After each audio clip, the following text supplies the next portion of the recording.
This is gonna be really old.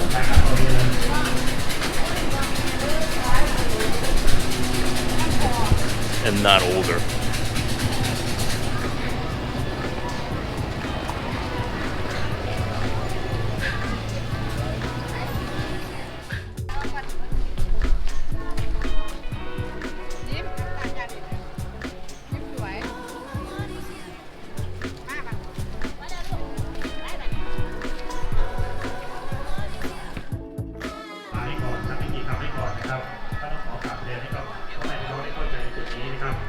สำหรับท่านใดที่เข้าไปแล้วออกมาแล้วนะครับท่านใดที่ออกมาแล้วอยากจะเข้าบูชาเหรียญนะครับเหรียญผู้บารมีเจ้าพ่อปู่ศรีสุโธแม่ย่าศรีปทุมมาซึ่งอยู่ในเหรียญเดียวกันนะครับก็จะมีสุขเจ้าหน้าที่ได้ครับทุกท่าน Okay, we're at the next temple. ทุกท่านว่าแม่พี่น้องพี่ป้าน้าอาทุกท่านทุกคนมาถึงแล้วก็ขอเรียนเชิญนะครับขอเรียนเชิญ Take a look. ดินแดนอันศักดิ์สิทธิ์วังนาคินคำชะโนดยินดีต้อนรับพ่อแม่พี่น้องทุกท่านนะครับเอารองเท้าไว้ดีกัน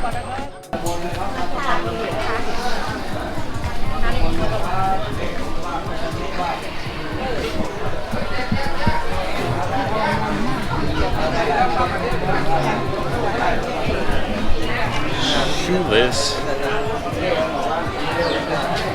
Okay, one thing we learned about the dragon is the dragon brings water. It doesn't fly. It also is a protector of the temples, and it brings wisdom. ก็ขอกราบเรียนเชิญนะครับพ่อแม่พี่น้องสายบุญสายญาติธรรมทุกท่านนะครับที่เดินทางมาถึงแล้วนะครับสำหรับท่านใดครับเดินทางมาแล้วที่ยังไม่มีเครื่องกราบไหว้ก็ให้มาติดต่อจุดนี้นะครับต้องขอกราบเรียนให้กับพ่อแม่พี่น้องสายบุญสายญาติธรรมทุกท่านได้เข้าใจนะครับสำหรับท่านใดที่มีหมากพลูมาแล้วนะครับให้ท่านฟังก่อนนะครับหมากพลูที่ท่านนำมาเป็น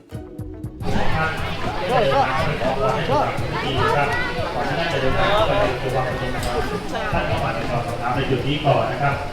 ท่านใดที่ไม่เข้าใจอยากจะมาติดต่อสอบถามก็ได้ในจุดนี้เรายินดีที่จะบริการท่านด้วยใจใส่ใจนะครับสำหรับท่านใดที่มาเป็นกลุ่มเป็นคณะเป็นครอบครัว I've been to this temple 2 times. It keeps on getting bigger and bigger and bigger. The first time I came here, there was no one here. So I think they did a movie or something because it is so popular now.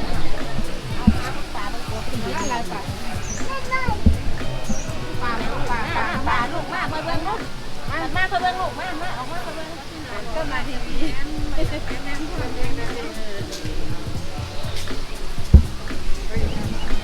่ปวดยังขวัญแขนขึ้นเดี๋ยวนะ What's the name of this temple? ทำชะโนดเขาเบิ่งลูกมันหน้าเขาเบิ่งไว้หน้าเขาเบิ่งท่านเด็กยังท่านเด็กนะหน้าเขาเบิ่งตาดู So this dragon goes all the way into the temple, and I'll start the video there.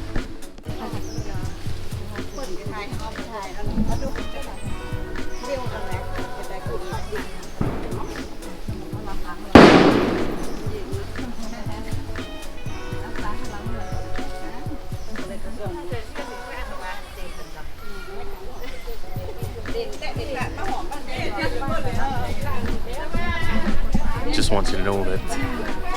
these little rocks that you walk on, they hurt your feet.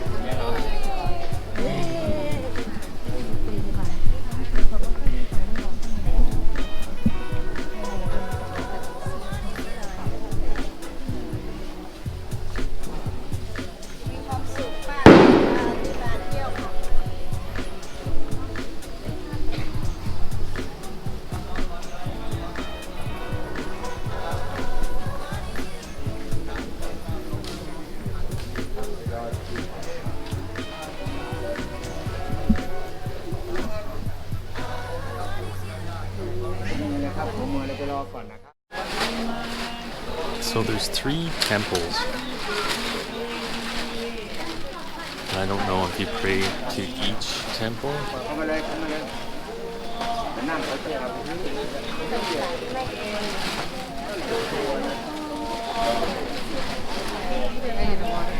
But it's very busy.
The trees, the kind of the atmosphere in here is different than obviously a lot of other places, and the weather in here is, because of the trees, is nice and cool. But I know they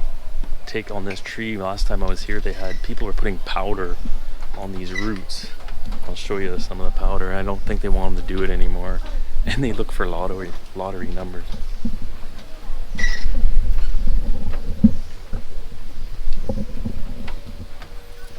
Oh, I see a squirrel.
This tree actually fell over.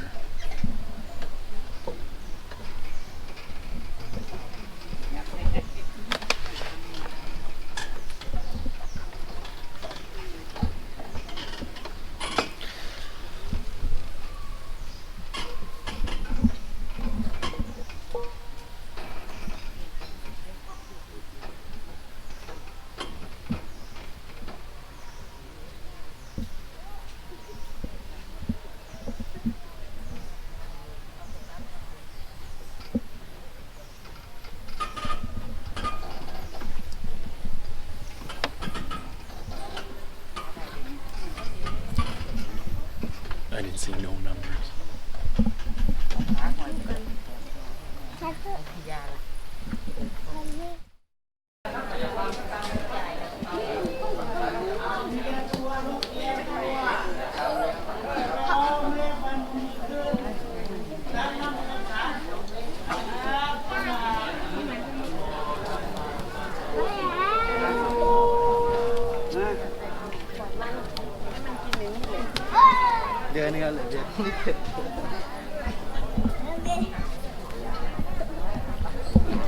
Now you could ring bells here with your hands. Lots of people try it. My brother's really good at it.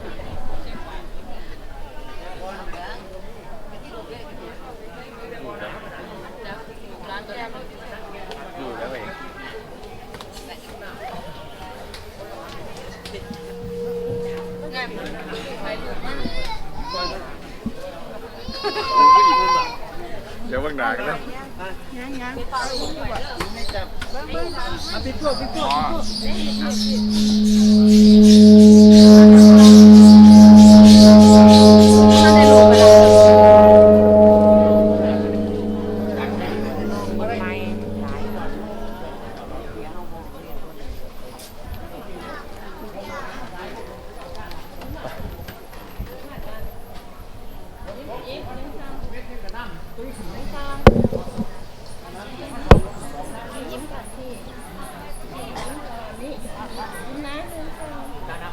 น้ำที่เม็ดก็คือที่เม็ดเลยซอส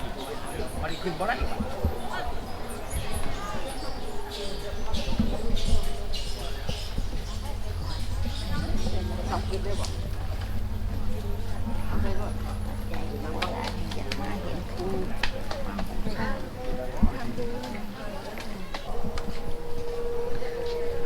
People drink that water, but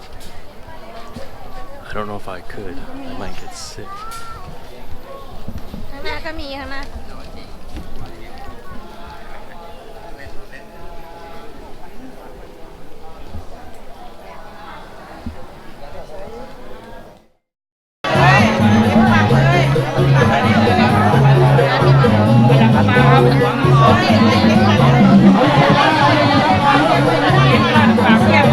Hãy subscribe cho kênh Ghiền Mì Gõ để không bỏ lỡ